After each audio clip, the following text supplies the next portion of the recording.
Good morning. आज आपको यहाँ मैं पढ़ाने जा रही हूँ मॉड्यूल 6 जिसका नाम है ट्रांसमिशन एंड डिस्ट्रीब्यूशन। ये आपका इलेक्ट्रीशियन द्वितीय वर्ष के सिलेबस के अंतर्गत आता है।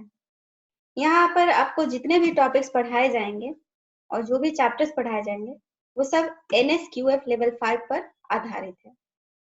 यह लेसन नंबर 2 है। लेसन नंबर 1 आपको पहले ही पढ़ाया जा चुका है और इस लेसन का नाम है electrical transmission and distribution network. यहाँ पर आपको जितने भी लेसन हैं वो सब हिंदी में पढ़ाए जाएंगे, पर जहाँ जहाँ भी इंग्लिश की जरूरत होगी, जो जानना आपको आपके लिए कंपलसरी है, वहां पर आपको उसके लिए इंग्लिश वर्ड भी यूज किए जाएंगे। चलिए आते हैं, जानते हैं पिछले लेसन में हमने क्या पढ़ा था। पिछले लेसन में हमने ये पढ़ा था कि शक्ति आपूर्ति प्रणाली क्या है, उसको हमने डिटेल से देखा था। शक्ति का संचरण एवं वितरण क्या होता है, इसे भी हमने डिटेल से देखा था। यह वितरण क्यों होता है, क्या होता है, सबके बारे में हमने डिटेल से जानकारी ली थी। स्रोत के आधार पर जनन शक्ति केंद्र के वर्गीकरण के बारे में भी हमने जाना था। संचरण एवं वितरण प्रणाली का वर्गीकरण भी हमने देखा था। आज हम लोग जानेंगे स्रोत के आधार पर जनन शक्ति केंद्र का वर्गीकरण। वैसे तो इसके बारे में आपको पिछले क्लास में जानकारी दे दी गई थी, पर चूंकि आज का लेसन जो है वो इसके ऊपर ही आधारित है, इसलिए इसके बारे में भी थोड़ा सा नॉलेज आपको दे दिया जाएगा। उसके बाद हम लोग पढ़ेंगे प्रयुक्त ईंधनों के आधार पर पारंपरिक एवं गैर पारंपरिक जनन केंद्रों का वर्गीकरण के बारे में। पारंपरिक एवं गैर पारंपरिक जनन केंद्रों का विभिन्न आधारों पर तुलना को भी हम देखेंगे। तो चलिए सबसे पहले हम देखते हैं स्रोत के आधार पर जनन शक्ति केंद्र का वर्गीकरण। स्रोत के आधार पर जनन शक्ति केंद्रों को हम दो भागों में विभक्त करते हैं। पहला हो गया आपका पारंपरिक स्रोत जनन केंद्र, जिसे हम इंग्लिश में कन्वेंशनल पावर प्लांट भी कहते हैं। ये जनन केंद्र ऊर्जा के वैसे स्रोतों का ईंधन के रूप में उपयोग करते हैं जो कि पारंपरिक है, यानी जिनकी जो स्टोरेज है हमारे यहाँ वो आपका सीमित है और उसके उपयोग के बाद एक समय ऐसा भी आ सकता है जब इनकी स्टोरेज खत्म हो जाएगी। ठीक है, इसलिए इनका नाम पारंपरिक स्रोत जनन केंद्र रखा गया है। ये सब आपको पिछले क्लास में ही बता दिया गया था, पर आज मैंने फिर से थोड़ा सा वाइंड अप कर दिया ताकि आपको याद आ जाए और आगे के जो लेसन हैं वो आपको अच्छे से समझ में आ जाए। तो पहला आपने देख लिया स्रोत के आधार पर जनन केंद्र का जो वर्गीकरण है, तो पहला नाम आपने देख लिया पारंपरिक स्रोत जनन केंद्र, जो कि ऊर्जा के वैसे स्रोतों का उपयोग करते हैं ईंधन के रूप में जो कि पारंपरिक है। और दूसरा हो जाएगा आपका गैर पारंपरिक स्रोत जनन केंद्र। ये जनन केंद्र ऊर्जा के वैसे स्रोतों का उपयोग करते हैं जो कि गैर पारंपरिक है, यानी कुछ दशकों पहले ही वो हमारे नॉलेज में आए हैं। ठीक है, और ये जो स्रोत है इनके लिए जो हम लोग ईंधन यूज करते हैं वह प्रकृति में प्रचुर मात्रा में अवेलेबल है। जैसे सनलाइट हो गया, विंड यानी कि हवा हो गया, लहरें हो गई, ज्वार भाटा हो गया, इनकी एनर्जी को हम लोग यहाँ पर यूज करते हैं विद्युत ऊर्जा का उत्पादन करने के लिए। तो ये चूंकि कुछ दशकों पहले ही एग्जिस्टेंस में आया है, इसलिए इन्हें गैर पारंपरिक स्रोत कहते हैं, क्योंकि ये शुरू से एग्जिस्टेंस में नहीं थे। शुरू से हमें इनकी उपयोगिता के बारे में जानकारी नहीं थी। बाद में हमें इनकी उपयोगिता के बारे में रिसर्च वगैरह करने के बाद हमें इनकी उपयोगिता के बारे में जानकारी मिली और फिर ये उपयोग में आए। तो चलिए अब हम लोग देखते हैं पारंपरिक स्रोत जनन केंद्र का वर्गीकरण ईंधन के आधार पर। इसमें जो भी प्रयुक्त ईंधन होंगे, पारंपरिक स्रोत के एग्जांपल्स बहुत सारे होते हैं जिनको मैंने ऊर्जा के स्रोत जब मैं लेसन पढ़ा रही थी तो उसमें मैंने पारंपरिक स्रोत के बारे में डिटेल से बताया था। उसमें मैंने कुछ एग्जाम्पल्स भी दिए थे पारंपरिक स्रोत का, तो उन एग्जाम्पल्स को यहाँ पर ध्यान में रखना है। तो उन यहाँ पर कौन सा ईंधन, पारंपरिक स्रोत के कौन से ईंधन जो है ईंधन के रूप में हम लोग यूज कर रहे हैं यहाँ पर जनन केंद्र में, उसके आधार पर इनका नेमिंग किया गया है। तो पारंपरिक स्रोत जनन केंद्र के अंतर्गत आपका सबसे पहला और सबसे पॉपुलर नाम है तापीय शक्ति संयंत्र। ये सबसे पॉपुलर इसलिए हुआ क्योंकि जो अभी जितने भी एनर्जी अभी अवेलेबल है, जो भी ऊर्जा हम लोग यूज करते हैं, जो भी प्रयोग में लाते हैं, तो उनका जो मैक्सिमम पार्ट है, पिछले लेसन में ऊर्जा का स्रोत जो लेसन था उसमें मैंने बताया था कि लगभग 60% जो ऊर्जा है, टोटल जो ऊर्जा है, जो कुल ऊर्जा है, उसका लगभग 60% भाग हमें इससे ही मिलता है। ठीक है, तो तापीय शक्ति संयंत्र इसलिए ये पॉपुलर है। इसे आप कोल थर्मल पावर प्लांट भी कहते हैं, क्योंकि यहाँ ईंधन के रूप में कोल को यूज किया जाता है। दूसरा हो गया जल शक्ति संयंत्र, इसे इंग्लिश में हाइड्रो पावर प्लांट कहते हैं। ये ईंधन के रूप में जल का उपयोग करता है। तीसरा हो गया आपका नाभिकीय शक्ति संयंत्र। यहाँ पर जैसा कि नाम से ही पता चल रहा है, न्यूक्लियर एनर्जी को ईंधन के रूप में प्रयोग किया जाता है। चौथा हो गया आपका नेचुरल गैस शक्ति संयंत्र। तो इतने आपको पारंपरिक स्रोत जनन केंद्र के बारे में आज आपको जानकारी दी जाएगी। अब आते हैं गैर पारंपरिक स्रोत जनन केंद्र के वर्गीकरण को देखते हैं। इसमें आपका पहला हो गया बायोगैस शक्ति संयंत्र। सेकंड हो गया आपका सौर शक्ति संयंत्र, जिसे इंग्लिश में सौर पावर प्लांट भी कहते हैं। थर्ड हो गया आपका पवन ऊर्जा शक्ति संयंत्र, जिसे विंड पावर प्लांट भी कहते हैं। फोर्थ हो गया ज्वार ऊर्जा शक्ति संयंत्र, यानी कि टाइडल पावर प्लांट, जो कि टाइड्स की यानी कि ज्वार भाटा जो होता है, ज्वार की एनर्जी को हम लोग यहाँ पर ईंधन के रूप में प्रयोग करते हैं। यहाँ पर ज्वार की काइनेटिक एनर्जी को यूज करते हैं। इसके बारे में आपको डिटेल में आगे बताया जाएगा। फिर आता है आपका लहर शक्ति संयंत्र, जो कि समुद्र के लहरों के अंदर जो निहित ऊर्जा है उसका यहाँ पर उपयोग किया जाता है। नेक्स्ट हो गया आपका भूतापीय शक्ति संयंत्र। जमीन के अंदर भी आपका ऊष्मीय ऊर्जा निहित होता है, उस ऊर्जा का भी हम लोग प्रयोग करते हैं विद्युत के उत्पादन में। तो चूंकि भूमि के अंदर जो ऊष्मीय ऊर्जा है उसका हम लोग यूज करते हैं, इसलिए इसका नाम दिया गया है भूतापीय शक्ति संयंत्र। इसे इंग्लिश में जियो थर्मल पावर प्लांट भी कहते हैं। तो यहाँ पर आपने देख लिया कि प्रयुक्त ईंधनों के नाम पर हमने जनन केंद्रों का नाम किस तरीके से किया गया है। नेक्स्ट आते हैं इसके तुलना को देखते हैं। तो ये आपके फर्स्ट कॉलम में आपको शक्ति संयंत्र के सारे शक्ति संयंत्र के नाम दिए गए हैं, जिनके बारे में आज आपको बताया जाएगा। सेकेंड कॉलम में आपको इन सारे शक्ति संयंत्रों में प्रयुक्त ईंधन के बारे में जानकारी दी गई है। यहाँ जो थर्ड कॉलम है वो आपको इन सारे शक्ति संयंत्रों के की दक्षता के बारे में जानकारी दी गई है। और लास्ट कॉलम जो है उसमें ऊर्जा का रूपांतरण के बारे में जानकारी दी गई है।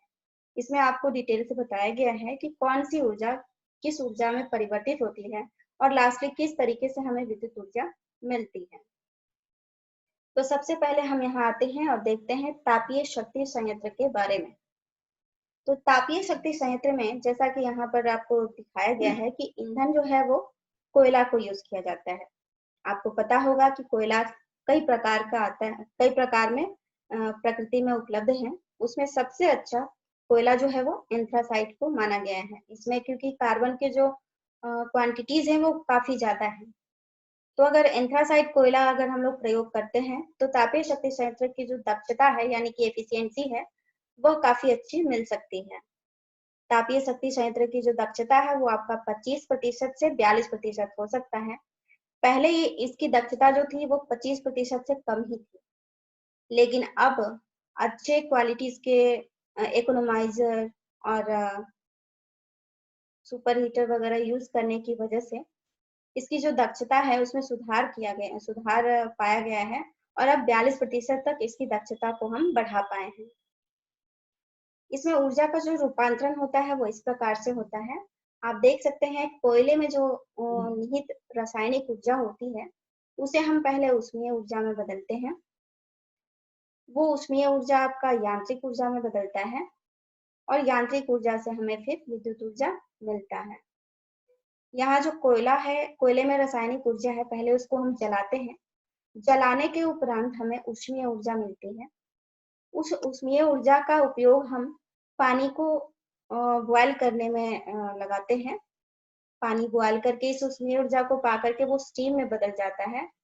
ये स्टीम को बहुत ही ज्यादा प्रेशर में एक टरबाइन के पंखियों के ऊपर गिराया जाता है, जिसकी वजह से टरबाइन जो है वो रोटेट करने लगता है।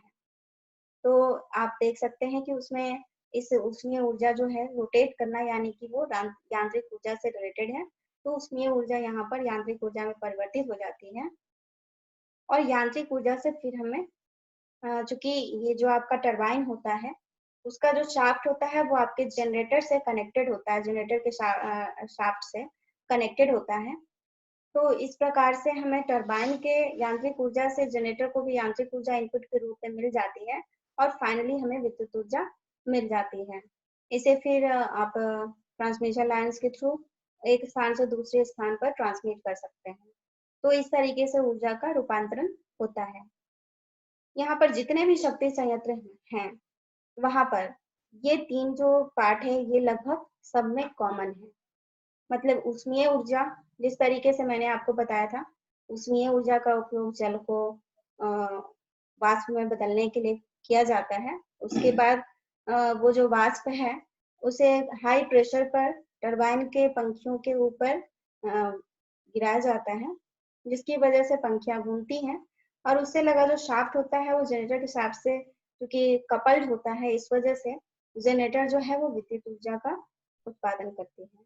तो ये इतना जो है, ये तीन जो आपके लास्ट के जो स्टेप्स हैं वो सब में होता है, लगभग सब में ही होता है।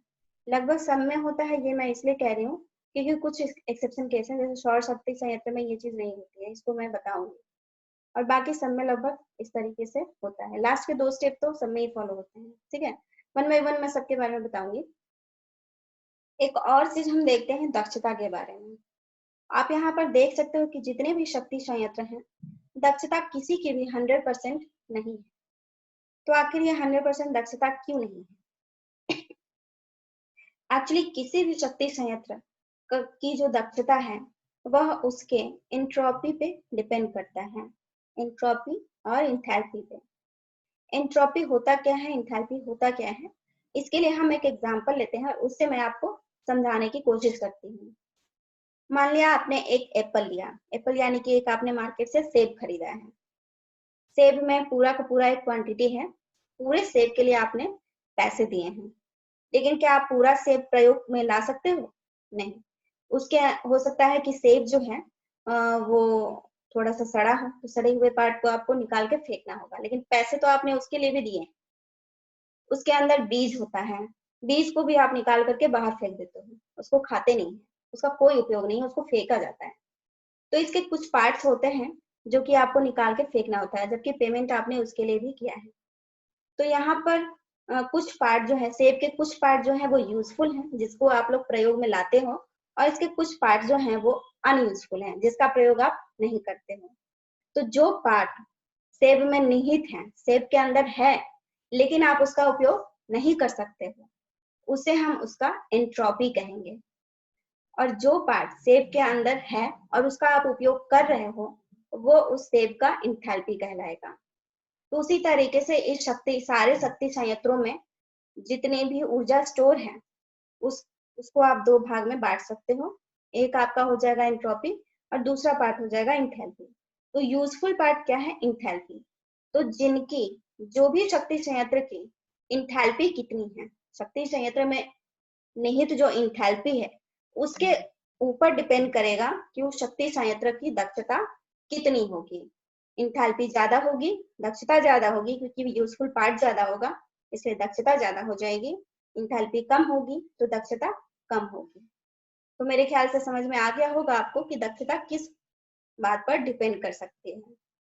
एक और चीज, एक और फैक्टर एंट्रोपी के बारे में हम जानते हैं जिसके ऊपर दक्षता डिपेंड करता है। मान लिया आपने मार्केट से 1 किलो सेब खरीदा, उसमें से एक सेब जो है वो गलती से आपने सड़ा हुआ खरीद लिया। आज आपने खरीदा, एक सेब सड़ा हुआ था, आपने कुछ दिन उसे ऐसे ही बाहर रख दिया है, दूसरे दिन 2 सेब सड़े हो गए, तीसरे दिन 3-4 सेब और ज्यादा सेब जो है वो सड़ गया है, ठीक है। तो धीरे धीरे जैसे जैसे आपने चीजों को वैसे ही आइडल रख दिए हो, आप उसका प्रयोग नहीं कर रहे हैं, आप उसका प्रयोग नहीं कर रहे हैं, तो क्या हो रहा है, उसका यूजफुलनेस, जो सेब है उसकी जो यूजफुलनेस है वो कम होते जा रही है। यूजफुलनेस कम होते जा रही है यानी कि उसका एंट्रोपी, मैंने कहा था कि यूजफुलनेस जो कम होते जा रही है, यानी कि जो पार्ट आप प्रयोग नहीं कर सकते हो जो पार्ट इसका आप प्रयोग नहीं कर सकते उसकी मात्रा और बढ़ती जा रही है, यानी कि यहाँ पर जो एंट्रोपी है वो बढ़ते जा रहा है। एंट्रोपी का बढ़ना यानी कि वो चीज अब आपके प्रयोग के लिए उपलब्ध नहीं है। तो इसी तरीके से इन शक्ति संयंत्रों को जब आप आइडल छोड़ देते हो, उसका एक प्रॉपर एक कंडीशन होता है। उस कंडीशन में एंट्रोपी जो होता है वो बढ़ता जाता है। उस एग्जांपल से, सेब के एग्जांपल से आपने देख लिया है कि एंट्रोपी जो होता है एक सिस्टम का वो बढ़ता जाता है, घटता नहीं है। ये जो चीजें आपके प्रयोग में नहीं है उनकी मात्रा जो है वो बढ़ती ही जाती है। कभी ऐसा आपने देखा है कि सेब अगर एक सड़ा हुआ है तो अगले दिन आपको वो सेब भी अच्छा हो जाएगा, वो खाने लायक हो जाएगा? ऐसा नहीं होता है। यानी कि जो उसकी एंट्रोपी है, जो चीज आप उसके आपके प्रयोग में नहीं है, उसकी मात्रा जो है वो और दिन प्रतिदिन बढ़ती ही जाती है। तो अगर आप इसका प्रॉपर तरीके से आप ये शक्ति संयंत्रों का प्रयोग नहीं करोगे, इनके लिए जो मानक निर्धारित किए गए हैं उन मानकों को फॉलो नहीं करोगे, तो उसकी जो एंट्रोपी है बढ़ती जाएगी और जिसकी वजह से इसकी दक्षता जो होती है वो कम होती जाती है। तो यहाँ पर तापीय शक्ति संयंत्र की दक्षता आखिर इतनी कम क्यों हुई, 100% क्यों नहीं हुई? तो इसका एक रीजन यह भी है कि हमारे सिस्टम में लोड जो है, लोड यानी कि कंज्यूमर्स, कंज्यूमर्स यानी कि उपभोक्ता। किसके उपभोक्ता?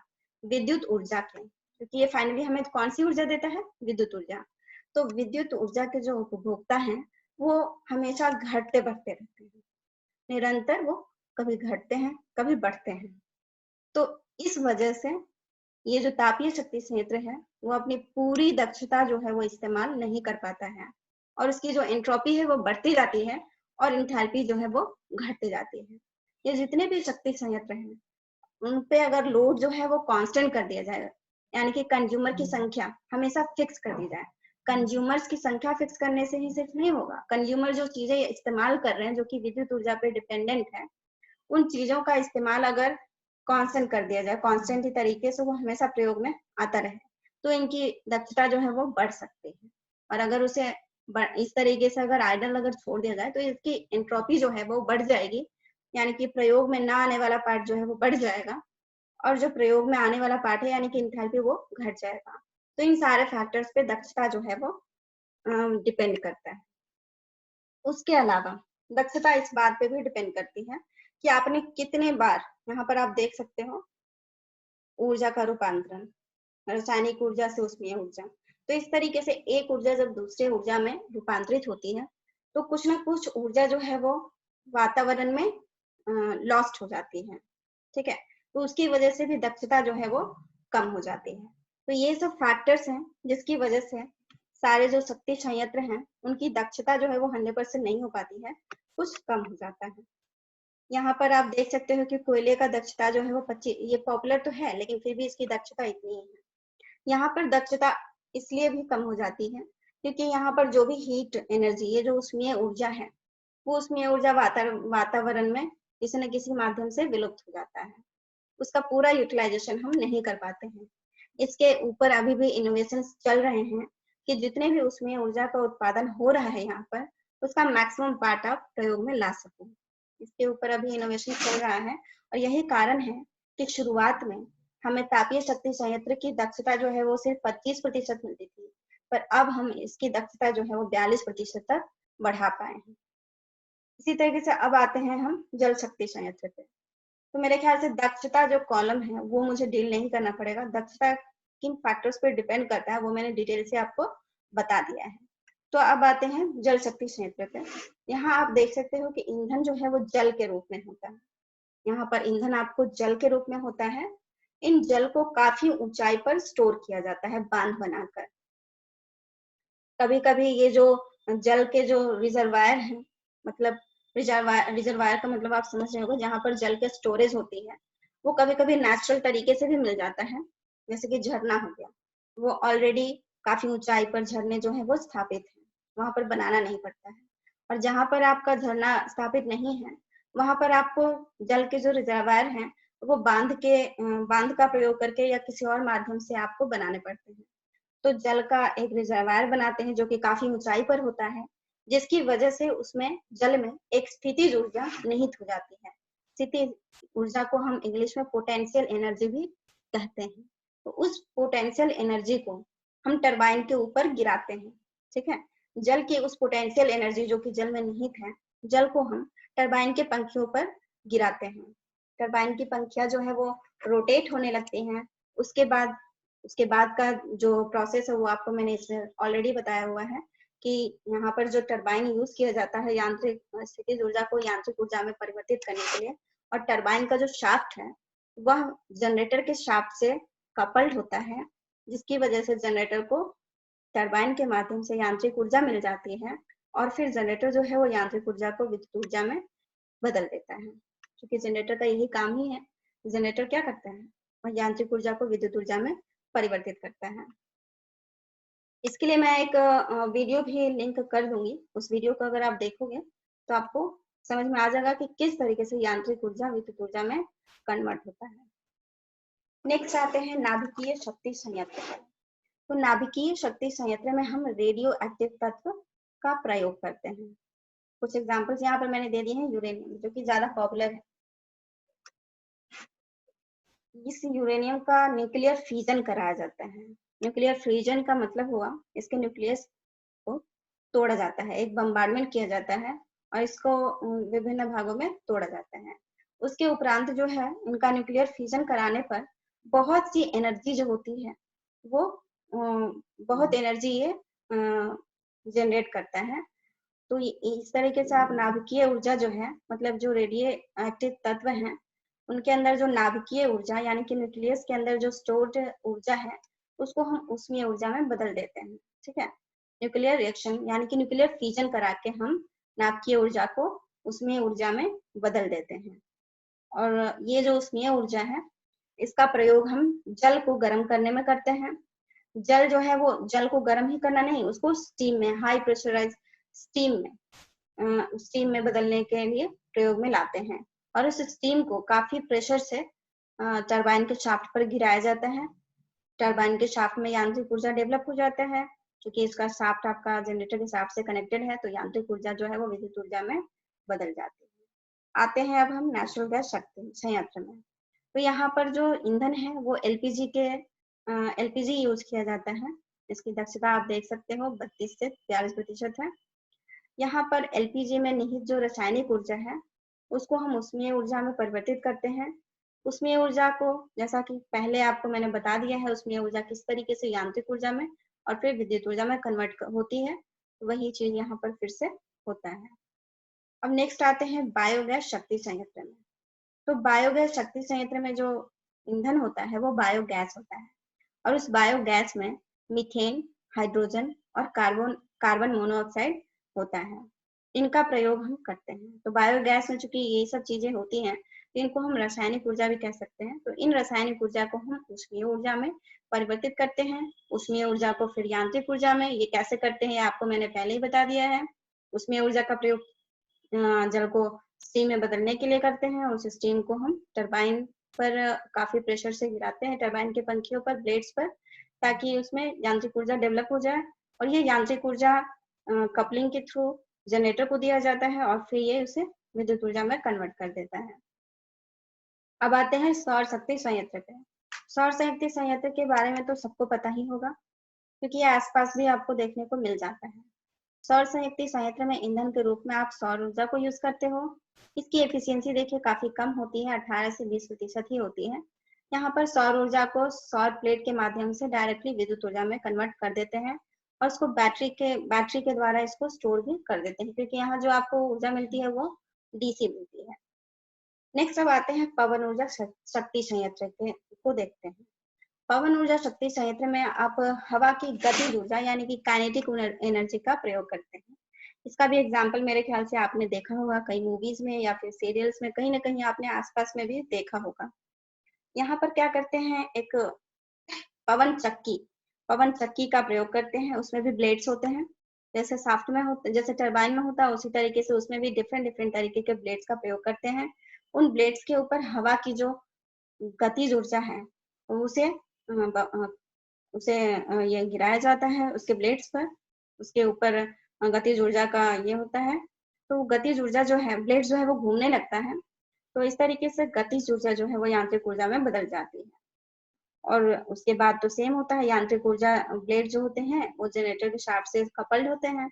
तो ये जो यांत्रिक ऊर्जा जो है पवन चक्की की जो यांत्रिक ऊर्जा है वह कपलिंग के थ्रू जनरेटर के शाफ्ट को मिल जाती है और जनरेटर उस यांत्रिक ऊर्जा को विद्युत ऊर्जा में कन्वर्ट कर देता है। ज्वार ऊर्जा शक्ति संयंत्र, ठीक जिस तरीके से आप पवन ऊर्जा को इस्तेमाल करते हो, ज्वार ऊर्जा का भी इस्तेमाल वैसे ही करते हैं। जैसे इसमें पवन चक्की यूज की जाती है, उसी तरह की यहाँ पे भी चीजें समुद्र के अंदर, समुद्र में स्थापित की जाती हैं। यहाँ पर आपका ये पवन चक्की के ब्लेड्स पर हवा का स्ट्राइकिंग होता था और यहाँ पर ज्वार का होगा, ज्वार की गतिज ऊर्जा। यहाँ पे भी आप ज्वार की गतिज ऊर्जा को यूज करोगे और ठीक जो भी यहाँ पर जैसे रूपांतरण हुआ था वही रूपांतरण यहाँ पे भी। यहाँ जो गतिज ऊर्जा होगी वो ज्वार की गतिज ऊर्जा होगी, वो यांत्रिक ऊर्जा में बदल जाती है, यांत्रिक ऊर्जा विद्युत ऊर्जा में रूपांतरित की जाती है।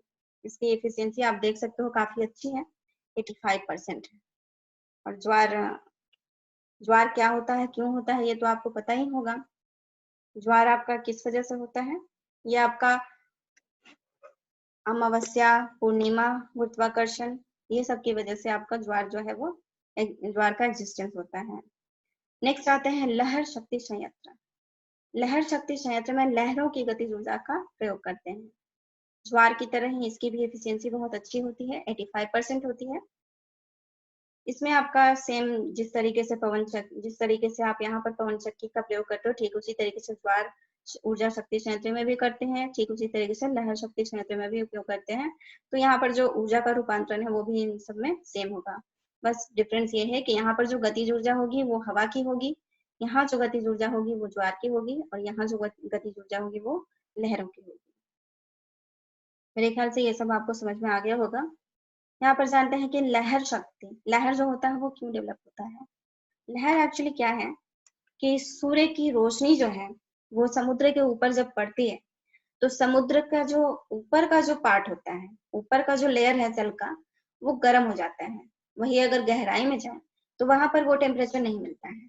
यानी कि जो समुद्र के ऊपर वाले लेयर में जो जल का जो टेम्परेचर है, जो तापमान है वो, और नीचे गहराई में जो तापमान है जल का, वो दोनों में डिफरेंस होता है।